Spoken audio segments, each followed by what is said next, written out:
২৮ মে ঠিক এভাবেই সংঘর্ষে জড়ায় জুলাই অভ্যুত্থানে আহত এবং চিকিৎসক কর্মচারীদের সদস্যরা। এরপর থেকেই বন্ধ দেশের একমাত্র সরকারি চক্ষু চিকিৎসা কেন্দ্র, জাতীয় চক্ষু বিজ্ঞান ইনস্টিটিউট ও হাসপাতাল। চিকিৎসা দিতেছে না, বলতেছে যে আজকে বন্ধ, এটা সেটা বিভিন্ন জিনিস। তো আমি খুব দুঃখ পেয়েছি মনে। সরজমিনে গিয়ে দেখা যায় হাসপাতালটিতে আহত এবং চিকিৎসকেরা পাল্টাপাল্টি অবস্থান নিয়েছেন।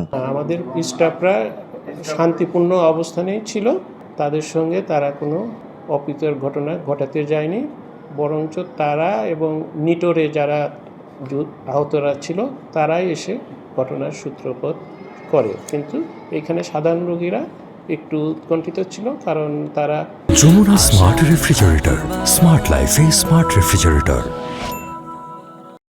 চিকিৎসাটা পাচ্ছিল না, এটা তাদের উৎকণ্ঠিত হওয়ার কারণ। চিকিৎসকরা বলছেন আহতদের একটি অংশের দাবি তারা হাসপাতালেই থাকবেন, যাতে সরকার তাদের দাবি মানতে বাধ্য হয়। কেউ কেউ আর্থিক লেনদেন, নিয়োগ বা টেন্ডার সংক্রান্ত তদবিরেও জড়িয়ে পড়ছেন বলে অভিযোগ চিকিৎসকদের। 27 তারিখে তারা পরিচালককে ঘেরাও করে, ওইখানে পেট্রোল নিয়ে ঢোকে, পেট্রোল নিয়ে ঢুকছে, ওইখানে পেট্রোল ছড়াইছে। ওসি, তারপরে ডিসি এবং আর্মিরাও ছিল, ওসিদের গায়েও পেট্রোল লাগছে। তারপরে উনি আর্মিকে সহায়তায় ওটা বেড়েছে। অন্যদিকে চিকিৎসকদের সুচিকিৎসা না করা সহ অনিয়ম দুর্নীতির অভিযোগ জুলাই অভ্যুত্থানে আহতদের। এই যে আজকে হাসপাতালে আমরা যেভাবে শুয়ে আছি, সিঙ্গাপুর নিয়ে যাও, সেম তাকে এভাবেই শুয়ে রাখছে, কোনো ট্রিটমেন্ট দেয়নি। এটা আমার চাইতে ভালো যে আমাদের যে ছোটো ভাই ইমরান গেছিলো, ইমরানের মুখ থেকে শুনলে আরও ভালো। ও প্রায় 2 মাসের মতো সিঙ্গাপুর থাকছে। 2 মাসে তার 3 বার, ও যতটুকু বলছে যে 3 বারের মতো নাকি তাকে শুধু ডাক্তার দেখছে। আচ্ছা, সিঙ্গাপুর নিয়ে আমার চোখটা যদি আপনি দেখলেন এতটুকুই শেষ, যদি আমার কোনো অপারেশন না করেন, তাহলে ভাই কেন আমাকে সিঙ্গাপুর পাঠালেন? সংশ্লিষ্টরা বলছেন নিরাপত্তার অভাবেই চিকিৎসক সহ কর্মকর্তা কর্মচারীরা কাজে ফিরছেন না। সেবা দিলে তো আমরা এখানে মেডিকেলে বেড়ে থাকতাম না, আমরা সুস্থ হয়ে বাসায় যাইতাম। ঈদটাও আমাদের বাসায় ভালো মতো কাটতো। অনেকে বলেছে এটা আবাসিক হোটেল।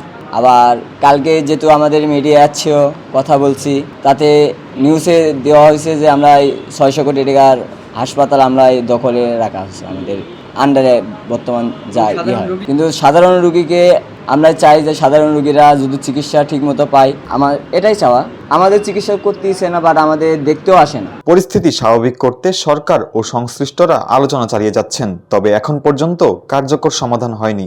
জরুরি বিভাগ চালু হওয়ার পর পর্যায়ক্রমে সব সেবা চালু হওয়ার কথা রয়েছে। ঈদের আগে অধিকাংশ আহত বাড়ি গেলেও তারা রিলিজ নেননি। সুবিধামতো সময়ে ফিরে আসবেন বলে জানিয়েছেন তাদের একাংশ।